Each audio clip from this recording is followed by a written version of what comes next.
Ahora se entiende por qué la mayoría de mexicanos tenemos cáncer. El día que México le dio leche radioactiva a su población. El gobierno mexicano compró toneladas de leche en polvo a Irlanda en 1986, justo después del accidente de Chernobyl. Fue una compra excelente para el gobierno porque se la dejaron a un precio muy barato, toda una ganga.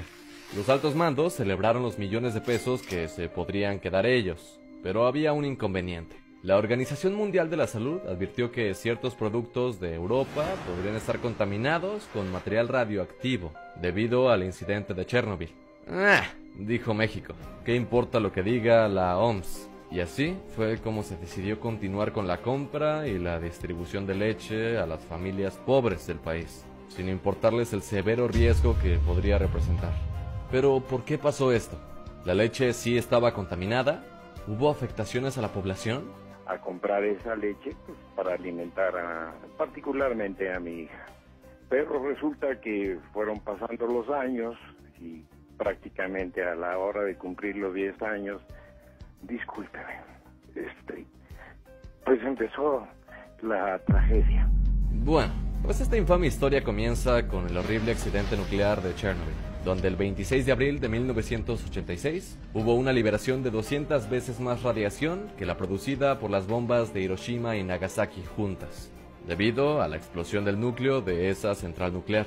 La nube radioactiva cubrió gran parte de Europa, incluyendo Irlanda, y el problema radica en que la radiación se impregnaba en las plantas, las cuales eran ingeridas por las vacas, de modo que su leche resultaba contaminada con dosis altamente peligrosas para la salud.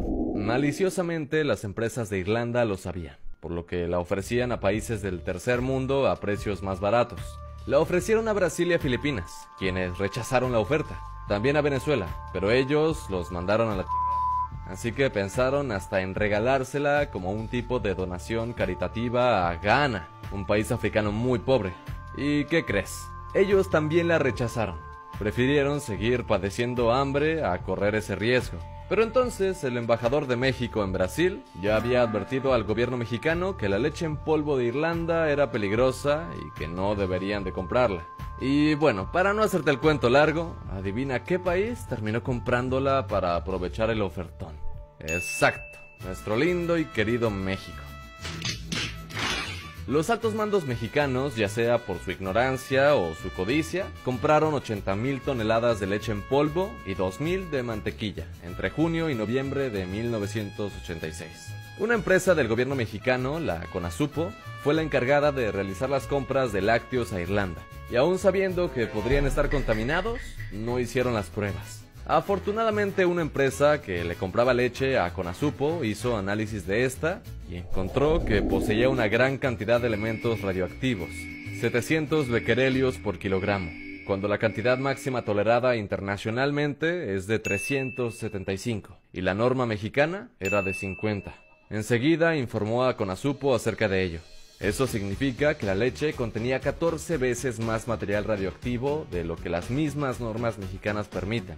Ahora bien, el sentido común y humano dictaría que entonces la empresa del gobierno finalmente haría los análisis correspondientes y retiraría del mercado el producto y todo lo que rebasara los límites de radiación, ¿no? Pues, ¿qué crees que hizo la Conasupo? Ignoró completamente el alarmante estudio de la empresa y realizó otra compra de 39,000 toneladas de lácteos procedentes de Irlanda al otro año.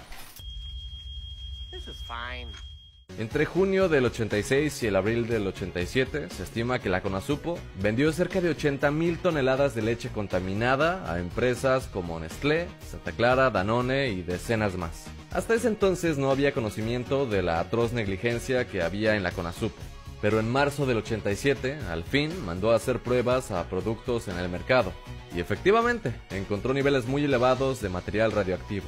En su intento de evitar pérdidas económicas, trataron de diluir la leche contaminada con leche no contaminada, para que los niveles bajaran, pero no funcionó. Y aún así, permitieron su comercialización.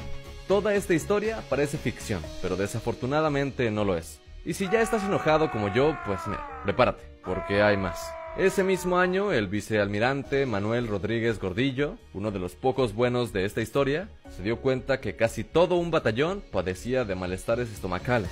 Después de hacer la investigación, se dieron cuenta que todos habían tomado leche proveniente del cargamento de Irlanda.